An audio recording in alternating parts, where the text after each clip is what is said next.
السلام علیکم ورحمۃ اللہ وبرکاتہ۔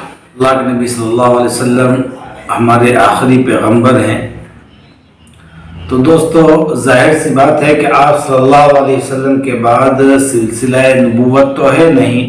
صحیح روایتوں میں کسی بھی جگہوں پر یہ امت کتنی چلنے والی ہے اس کا علم سوائے اللہ کو کسی کو نہیں ہے۔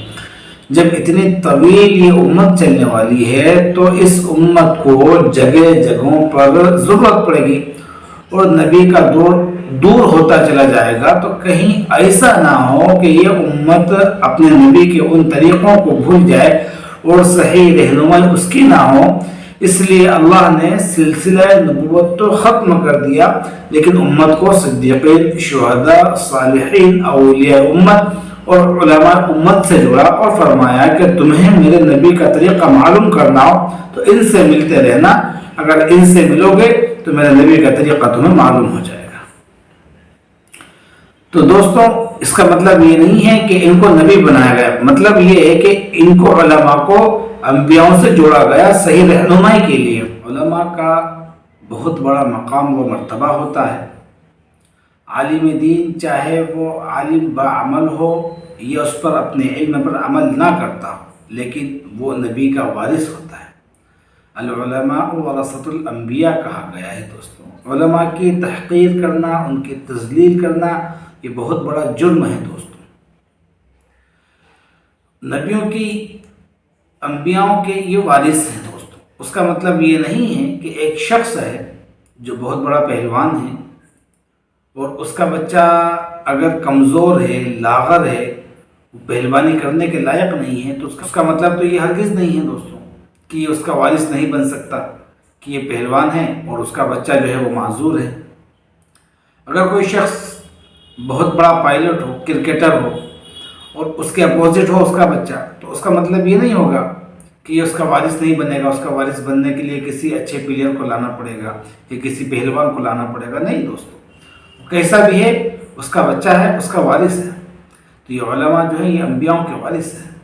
ان کی تحقیر کرنے سے، ان کی تذلیل کرنے سے، ان کو ذلیل کرنے سے بچیں۔ علماء کی تحقیر کرنا، ان کو گالیاں دینا ایک فیشن بن گیا ہے۔ دوستوں سوشل میڈیا پر جائیں، جس کے منہ میں جو آ رہا ہے بول رہا ہے۔ دوستوں اس کا نقصان اس شخص کو ہوگا جو یہ عمل کرتا ہے۔ کتنا بڑا نقصان ہے، کیا وبال ہے اور کیا انجام ہے۔ دوستوں میں صرف 3 باتیں دوستوں آپ کو بتاؤں گا۔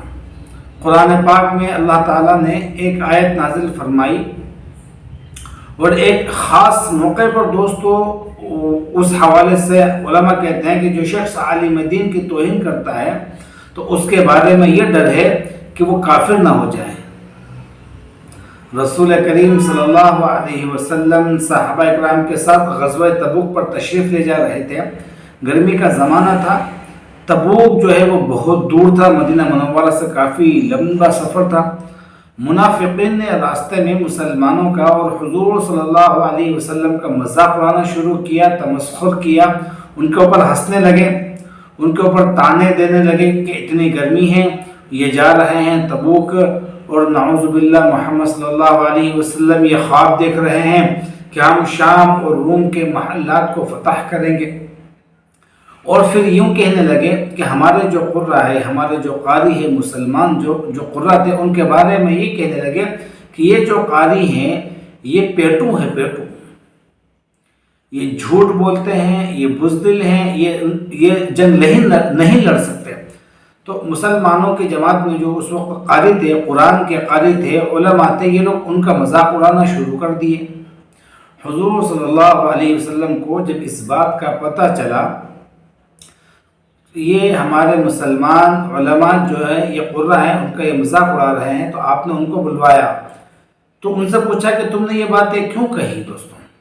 تو دوستوں وہ منافقین یہ کہنے لگے کہ ہم تو سچ مچ میں یہ باتیں نہیں کہہ رہے تھے، ہم تو بس یوں ہی دل لگی کر رہے تھے۔ اللہ تعالیٰ نے ان کے اس قول کو قرآن میں ذکر کیا اور اس کا جواب بھی دیا ہے۔ فرمایا وَلَئِن سَأَلْتَهُمْ لَيَقُولُنَّ إِنَّمَا كُنَّا نَخُوضُ وَنَلْعَبُ، اگر آپ ان سے پوچھیں اس بارے میں کہ تم نے یہ باتیں کیوں کہی، تو وہ کہیں گے جواب میں کہ ہم تو بس یوں ہی دل لگی کر رہے تھے، بات چیت کر رہے تھے۔ اللہ نے دوستوں اس کا جواب دیا۔ علماء کی توہین کرنے پر اللہ نے قرآن میں آیت کو نازل فرما دیا ہے دوستوں، قُلْ أَبِاللَّهِ وَآيَاتِهِ وَرَسُولِهِ كُنْتُمْ تَسْتَهْزِئُونَ، اے اللہ کے رسول آپ ان سے فرما دیجئے کہ کیا تم اللہ، اس کی آیات اور اس کے رسول پر ہنستے ہو؟ تمہیں ہنسنے کے لیے، دل لگی کرنے کے لیے کیا اللہ اور اس کا رسول ہی ملا تھا؟ اس کے قرآن کی آیتیں ملے تھے، علماء ہی ملے تھے، اللہ کا دین ہی ملا تھا کیا تمہیں؟ اور آگے فرمایا لا تعتذروا قد کفرتم بعد ایمانکم، اب تم بہانے مت بناؤ، ایمان کے بعد، تم ایمان لانے کے بعد تم پھر کافر ہو گئے دوستو۔ اللہ تعالیٰ نے ان کو کافر ڈکلیئر کر دیا جو علماء کی توہین کر رہے تھے۔ اس لیے علماء دوستوں فرماتے ہیں کہ جو شخص کسی عالم دین کا مذاق اڑاتا ہے، خطرہ ہے دوستو، خطرہ ہے کہ اس کا ایمان ضائع ہو جائے گا۔ اگر علم کی وجہ سے، دین کی وجہ سے مذاق اڑایا ہے نا اس کا، تو وہ ایمان سے باہر ہو جائے گا دوستو، خطرہ ہے۔ دوسرا سب سے بڑا نقصان، حضور اکرم صلی اللہ علیہ وسلم نے ایک حدیث میں ارشاد فرمایا، حدیث قدسی ہے، اللہ تعالیٰ ارشاد فرماتا ہے جو میرے کسی ولی کے ساتھ دشمنی کرتا ہے، میں اللہ اس کے ساتھ جنگ کا اعلان کرتا ہوں دوستوں۔ حافظ ابن حجر فرماتے ہیں دوستوں کہ ولی سے مراد یہاں پر عالم ہے، تو کسی عالم دین کے ساتھ دشمنی کرتا ہے نا، تو اللہ اس کے ساتھ جنگ کا اعلان کرتا ہے، یعنی کہ وہ اللہ کا دشمن ہے، اللہ اس کے ساتھ دشمنی کا اعلان کرتا ہے دوستوں، اللہ اس سے اپنا انتقام لیتا ہے۔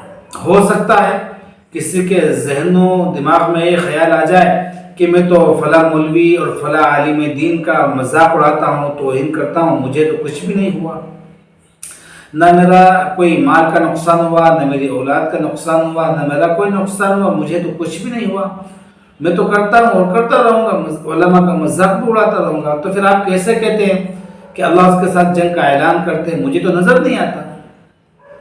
تو دوستو یاد رکھیے، اللہ جب انتقام لیتا ہے تو ضروری نہیں کہ آپ کو جان اور مال کا ہی نقصان پہنچائے، اولاد کا نقصان پہنچائے۔ اللہ کا انتقام دوستو اس طرح بھی ہوتا ہے کہ آپ کے دین کا نقصان ہو جائے گا دوستو۔ وہ شخص ہو سکتا ہے کہ اس کا ایمان خراب ہو جائے، مرتے وقت وہ کافر ہو کر مرے، اور دوستوں یہ نقصان مال سے زیادہ خطرناک ہے، اولاد سے زیادہ خطرناک ہے۔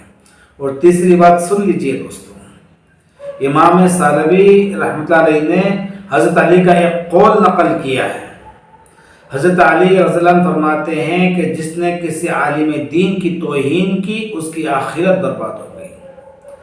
تو دوستوں جس طرح کا ہم لوگ دیکھ رہے ہیں کہ علماء کی توہین کی جاتی ہے، علماء کا مذاق اڑایا جاتا ہے، ذرا ذرا سی باتوں پہ انہیں ذلیل کر دیا جاتا ہے، مسجدوں سے نکال دیا جاتا ہے۔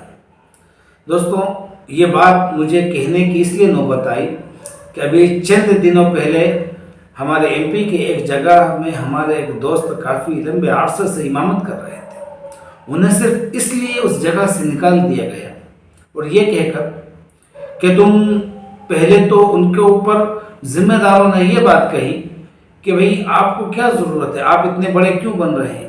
ایک عالم دین اگر وہ اپنا پیسہ مسجد میں کچھ دینا چاہتا ہے، اللہ کے راستے میں وہ دین کی خدمت بھی کر رہا ہے، اللہ کے راستے میں خرچے بھی کرنا چاہتا ہے، مسجد میں مدرسے میں اپنا کچھ پیسہ لگانا بھی چاہتا ہے، تو اس میں آپ کو کیا دقت ہے بھائی، کیا تکلیف ہے؟ آپ کو تو خوش ہونا چاہیے۔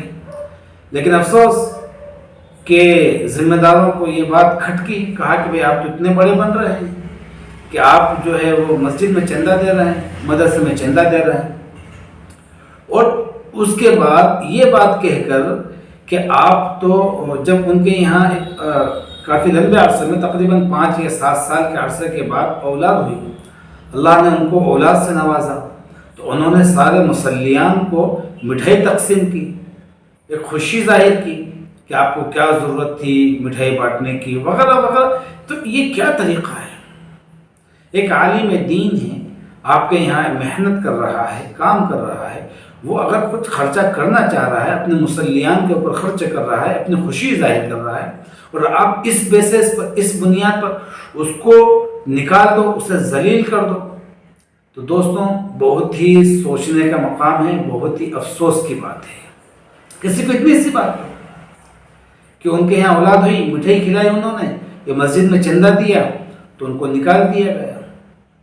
تو اسی طرح جو ہے یہ ہمارے یہاں علماء کی ناقدری ہو رہی ہے، علماء کی توہین ہو رہی ہے۔ دوستوں اس سے بچے، ان سب چیزوں سے بچے، کہیں ایسا نہ ہو کہ مرتے وقت اللہ ہمارے دلوں سے ایمان کو سلب کر دے، ختم کر دے، نکال دے۔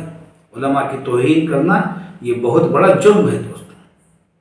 امید کرتا ہوں میری یہ بات آپ کو سمجھ میں آ گئی ہوگی۔ علماء کی عزت کریں، وہ کیسے بھی ہیں، عالم ہوتا ہے دوستوں، جیسا میں نے کہا وہ وارث ہے، نبی کا وارث ہے، اس کی عزت کیجیے، اس کی اپنے دل میں محبت بسائیے، دل میں محبت بٹھائیے دوستوں۔ عالم دین انبیاء کا وارث ہے، ان کی عزت کرے، ان کی قدر کرے، ان کی ناقدری بالکل بھی نہ کرے دوستوں۔ السلام علیکم ورحمۃ اللہ وبرکاتہ۔